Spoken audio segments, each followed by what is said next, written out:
апелирам еве преку вашава телевизија да дојдат на настанот кој што ќе следи во Тетово на 21 март.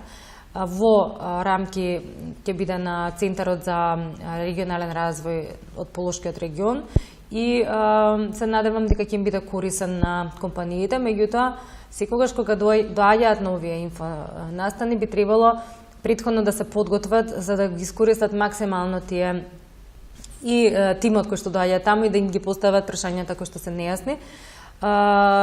Нашата целосна апликација, повикот со сите детали, како се доделуваат средства, како се оценуваат предлог проектите, што треба да се пополни, кој оценува, кои се критериумите и колку бодови носат, што следи по завршување на проектите. Сето тоа е објавено на веб страната на фондот.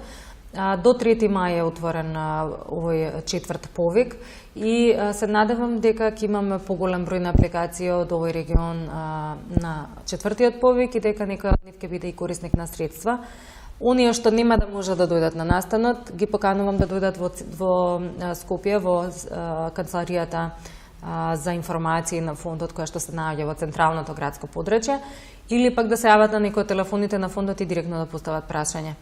Отворени сме за помош, тоа и навистина сметаме дека е потребно, затоа што не е целта да имаме отворени повици, средствата да не се искористат. Идејата е да добиеме што повеќе проекти и тоа што по-квалитетно подготвени. Сите аспекти од она што го бараме да бидат исполнети. И степенот на иновативност, и пазарниот потенцијал, и квалитетот на тимот, и квалитетот на проектот, и позитивното влијание врз општеството и економијата. Тоа се 5 основни критериуми кои што ни се клучни кога одлучуваме дали некој ќе добие финансирање или не.